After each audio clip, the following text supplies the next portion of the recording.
It's the pulse of Jamaica, that constant beat that is as ceaseless as the waves upon our shores. Almost every Jamaican household has had a love affair with that sound known as reggae music. Am I right or am I wrong? What's your story? What are the memories that are never far because they are wrapped up in the music that echoes from Morant Point to Niguel Point? Something to think about as we get going with this edition of Jamaica Magazine. I'm Adrian Atkinson.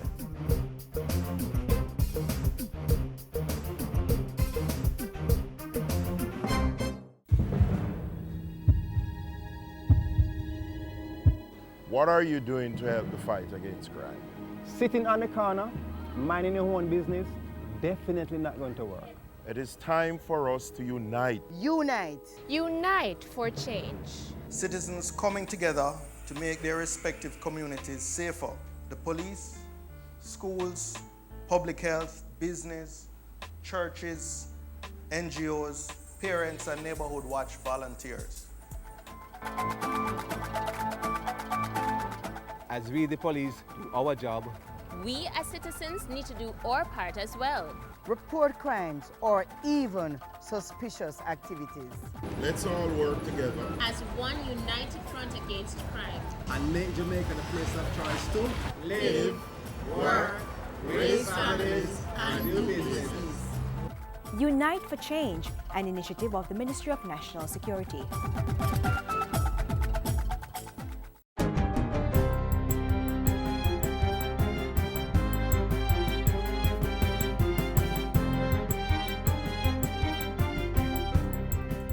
Good day, I'm Andrea Chisholm and this is your JRS News for Wednesday, July 1.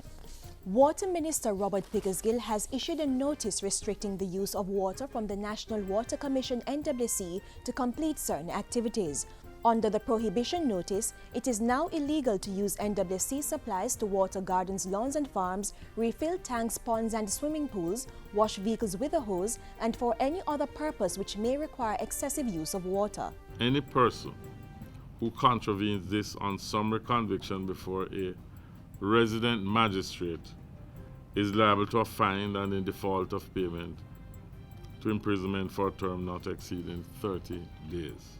The minister was speaking at a press conference Wednesday where he encouraged the public to conserve on water. Based on the forecast models, we are expected to receive below normal rainfall for July through to November. What this means is that we are in for a prolonged dry season, so all of us must conserve on our use of water. Local Government and Community Development Minister Noel Arscott has explained why the government decided to postpone local government elections. The House of Representatives passed two pieces of legislation Tuesday to put off the elections, which must now be held no later than December 29 next year.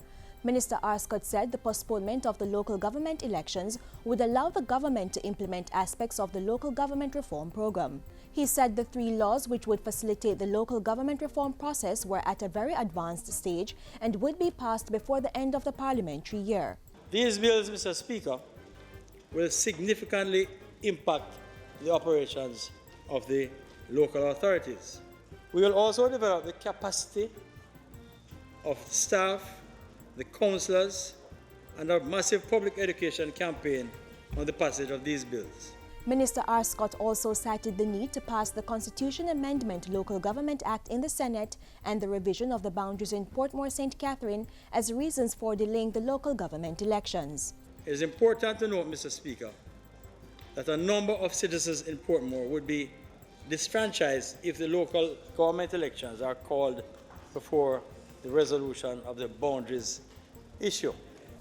6 aspiring entrepreneurs in the corporate area have received grants totaling $430,000 from the Kingston and St. Andrew Corporation KSAC.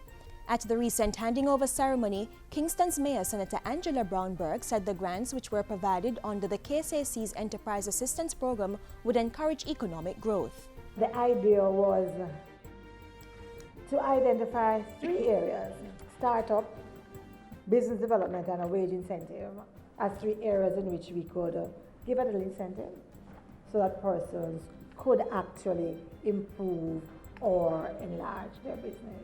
Recipients applied to the KSAC's Enterprise Assistance Program through community-based organizations. Candidates were chosen based on their business plans and their ability to show how the businesses would contribute to community development. The aim is to train and provide technical support to existing and aspiring entrepreneurs.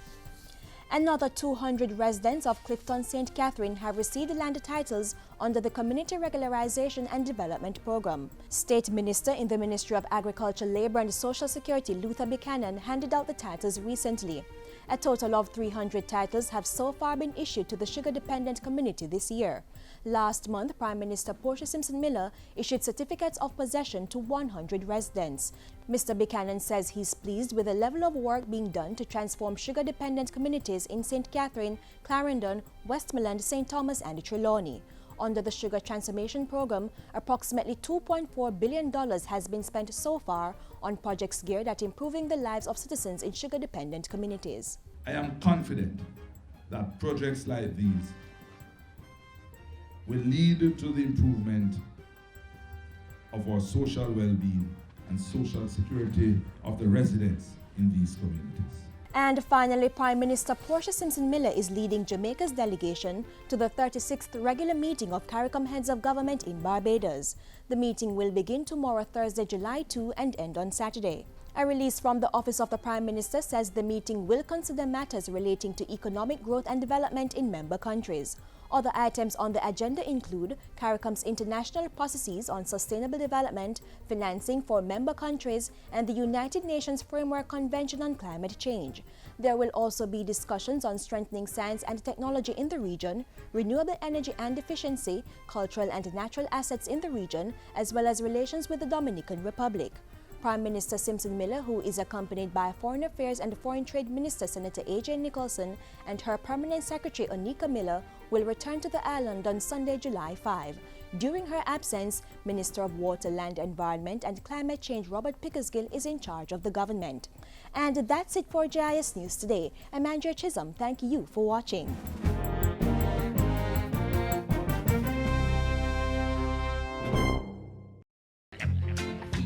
Jumping, Lord, I feel like shouting now. I feel like moving, I feel like grooving now. La la la la la. In the early 80s, Freddie McGregor sang "Big Ships Sailing on the Ocean." Now, in the 21st century, the really big ships are set to sail to Jamaica as a result of the expansion of the Kingston Container Terminal. This development will provide job opportunities which will promote economic growth. Let's hear more in Strategic Priority, Economic Growth and Job Creation. Government is on a mission to transform the Jamaican economy and create jobs by developing a logistics-centered economy. How will this be done? By further integrating the island into the global value chain with the implementation of the Logistics Hub Initiative. With plans to position Jamaica as the fourth node in the global logistics chain, government is intent on taking full advantage of the increased trade opportunities expected from the expansion of the Panama Canal.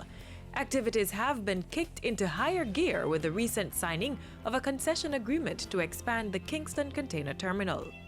This is a major development which will have significant benefits for the country's development and is an important component for the logistics hub.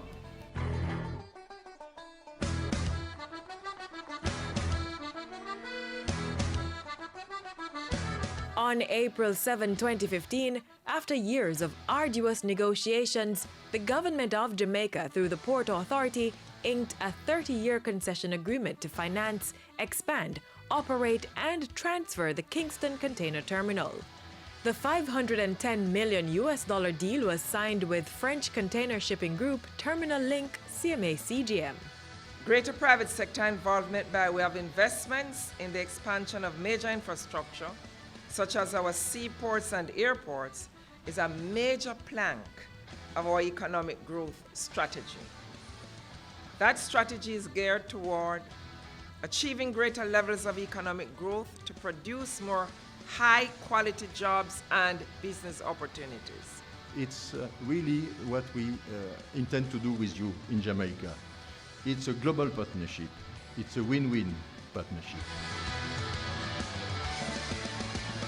The concession agreement lays the groundwork for the greater movement of goods and services while increasing employment and training for Jamaicans. The benefits of this agreement are that Kingston will remain a leading regional and international transportation port for the foreseeable future in partnership with one of the top-tier GTOs, global terminal operators. The agreement paves the way for the dredging and expansion of the KCT in 2 phases. What will Jamaica benefit from in phase 1?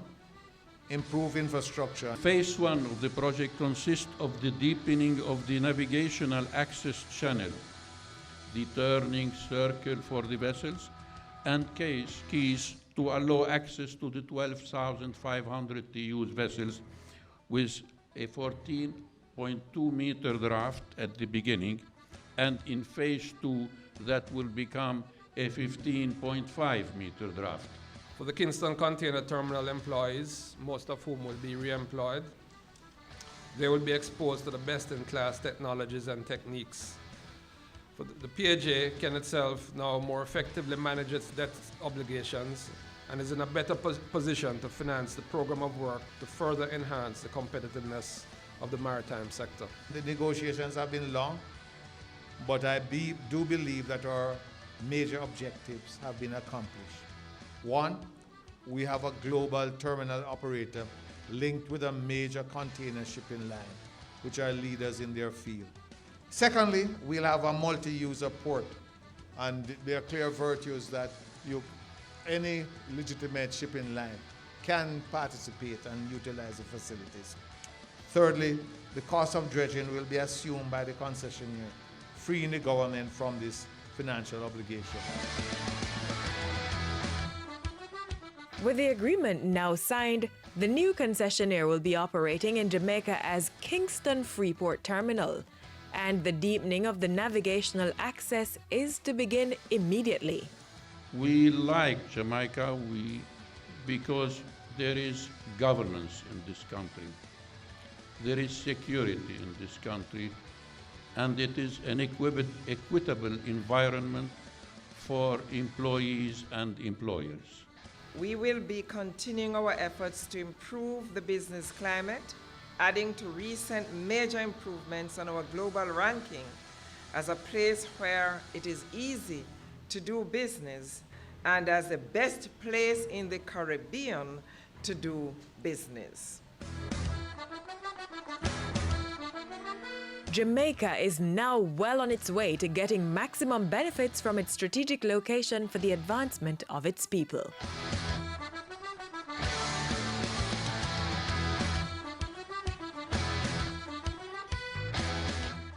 Longing for flexible work hours? Well, the Ministry of Labour and Social Security is ready to give you just that through its new flexi-time arrangement. This means both you and your employer can arrange the traditional 40-hour work week in a way that best suits your needs and that of the organization to which you are employed. So expect a shorter work week, more family or business time, more jobs through part-time work opportunities, reduced traffic during peak hours, improved customer service due to varied opening hours, reduced absenteeism, and much more. So come on, balance work, balance life with flexi-time. Junior Gong calls it set-up shop. But what he's really talking about is establishing a business. Do you know what to do and where to start? The Companies Office of Jamaica has the answer for you.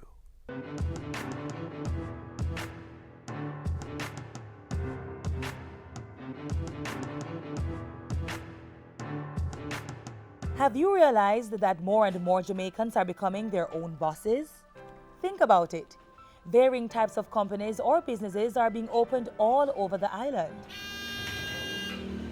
But before they could start their operations, they first had to be registered with the Companies Office of Jamaica, COJ. The process to register a business and a company are not the same. In fact, many believe that a company is the same as a business, but they really aren't.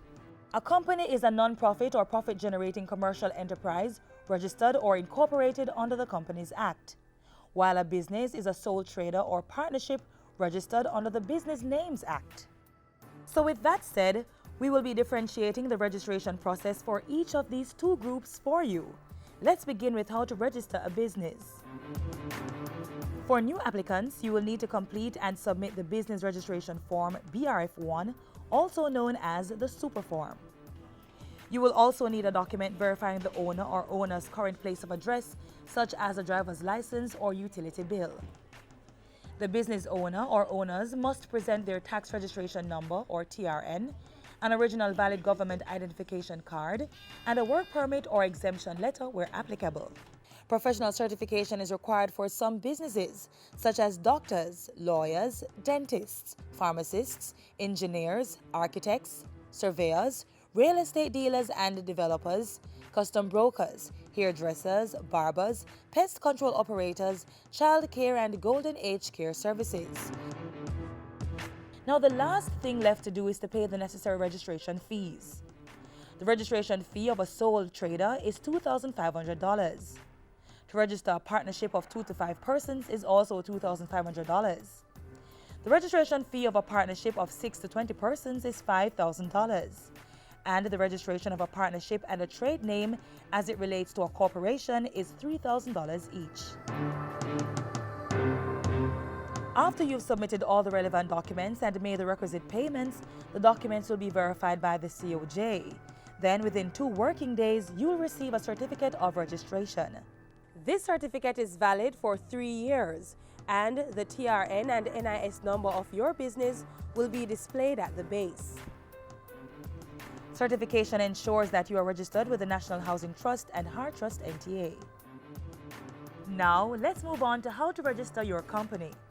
There are some company owners who, before registering their non-profit or profit-generating company, reserved their company name.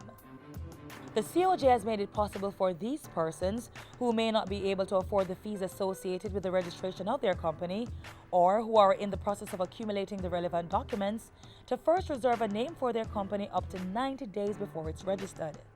This is a very beneficial opportunity because if you do this, you will 1. Establish that the proposed name is appropriate and available for use, 2. Protect the name from use by others during the 90 days reservation period, and 3. Allow your company assured use of the name for pre-incorporation contracts. So, if you decide to reserve the name of your company and reap the benefits, you will need to do 2 things. Complete and submit the company's name search and name reservation form, Form 6. And when that's done, you'll be required to pay a fee of $500 for the name search and $3,000 for the name reservation. At the end of the process, you will receive a letter advising you of the reservation of your company name. All articles will attract a stamp duty fee. Stamping is done at the COJ. The second thing to do to register your company is to complete the Business Registration Form BRF1, also known as the Super Form. On this form, you will be filling in the required information needed on the principal director, all other directors, the company secretary, registered office, and the projected start date. These details are now mandatory for the registering of a company. The super forms should be signed by all the directors of the company, as well as the person declaring the accuracy of the information submitted on the form.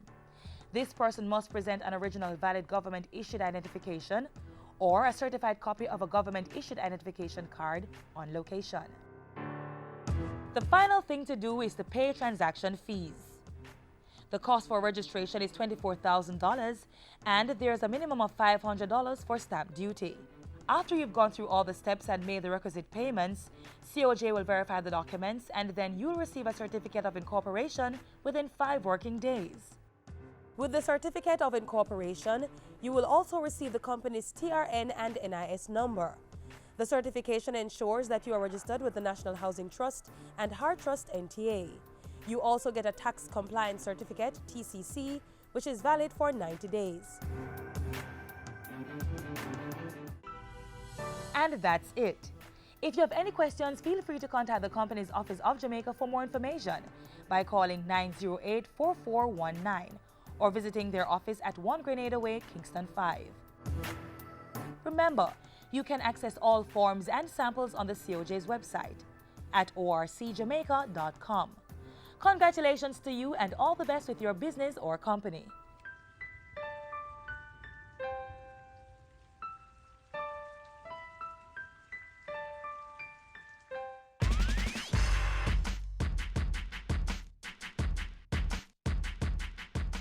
Minister, are some of the untraditional schools, some of the schools that don't have the esteem, have those schools been doing much better? At the primary level, yes. The difference is strong leadership. Strong leadership. Instructional leadership. Makes a difference. Makes a big difference. And also, wherever there is a good combination of parents and teachers. I could name the schools, the Calabar Junior High, the Kensington, many others like that are doing well because they have strong PTAs. They have, when the children are absent, the guidance counselors and the principals phone up or go out and make sure the child is there. When there is a challenge of whatever nature, they speak to it very often, remedying it right there. This makes a difference. At the high school level, it's most interesting. The schools like Holland High, not a traditional high school, in Trelawney, 10 years old only, and yet doing remarkably well in terms of deportment, manners of the children, their presence, their involvement in uniform groups, and also in their examination results. Doing better than many of the traditional schools here in Boyne in the area. Yes. Holy Trinity High, a huge lurch for the better. Denby in Maypen, Mona High, Papine. These are schools that are on the up, and there are many, many more.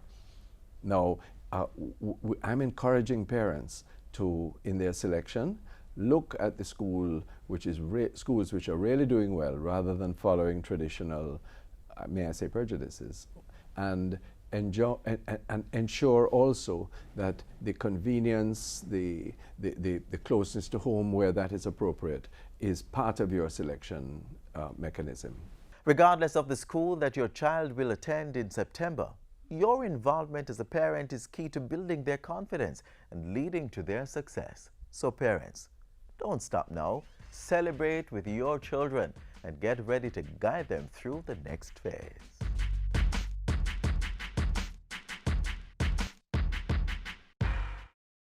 No, son. A verb is an action word. Parents need to become more involved in their children's education. Parents are the first and in many cases the most important teachers. Read with your children. Review their schoolwork. Visit their school. Tapping and rapping and slapping, I said. Nice! High five! Woo! A good education will never decay.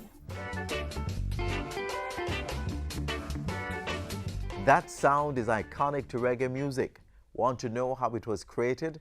In the next feature, we explore the origins of our island heartbeat, reggae music.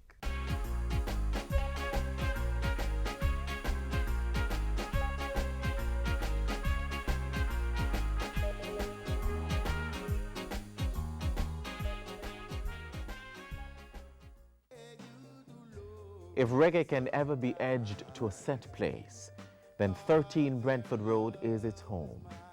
It was here at Studio One in 1968 that Rocksteady briefly went back 20 years, married the folk rhythms of Mento, and gave birth to reggae. Up to 8, 6, then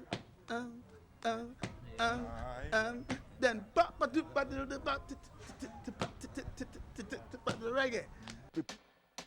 The guitar led the reggae music orchestra, and the bass maintained the melodic patterns in the background. It is interesting to note that even though the fusion would change the course of local music history forever, it was to be one of its most celebrated strokes of luck. No, I didn't really want to give out this piece of information, but since we're at it, I won't be mean. Clement Dad brought a piece of machinery to the studio for about a year. It was sitting there. And no one knew exactly what to do with it. And so they hooked it up one day and decided to implement it. And they discovered it was a tape delay. And so they hooked it into the machine and they started doing it into the recording. So when they put the guitar sounds through the tape delay, it comes back saying that the rest of studios hearing this recording out, they thought it was the guitar making that and just copied that, and that was the birth of reggae music. Jackie Mitu invited Larry Marshall to try out on the new sound. The experiment yielded Nanny Goat and Baby Tell Me Why. But it was Toots and the Maytals' Do the Reggae that christened the music form forever. Reggae would deliver dance crowds from the sluggish rock-steady beat. The people needed a change in pace. Reggae upped the tempo.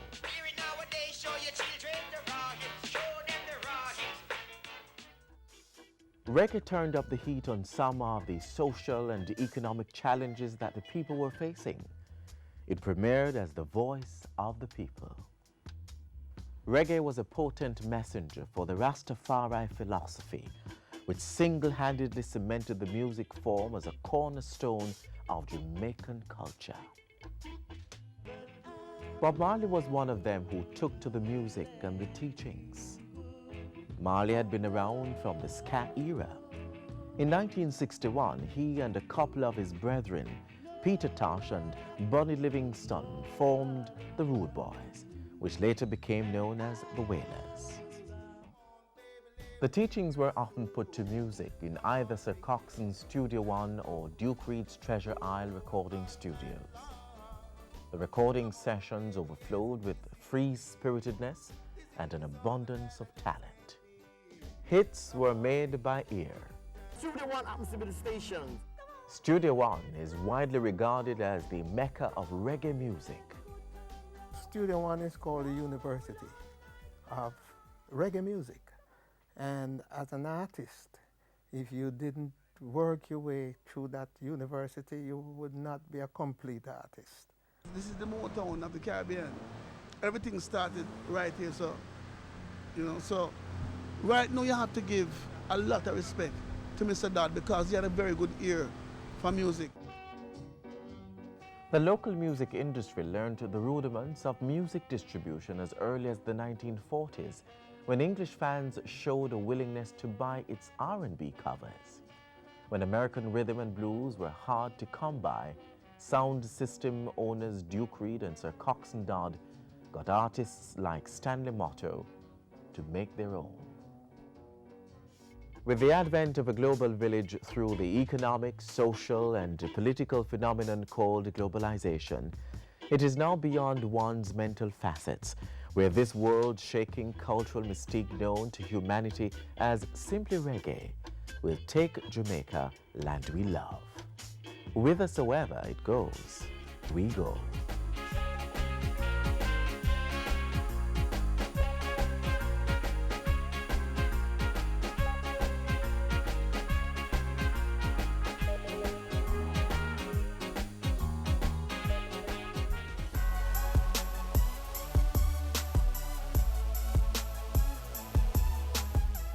You know something else that has been unforgettable through our music? Fairy language. So on that note, listen, brethren and sisters, keep skanking, keep it airy, until we meet again. Same place, same time. Don't forget to link the GIS through our Twitter and Facebook pages, YouTube channel and website, gis.gov.jm. Also check out the GIS News app from the Google Play Store. On behalf of all of us here at the GIS, I'm Adrian Atkinson. Do take care.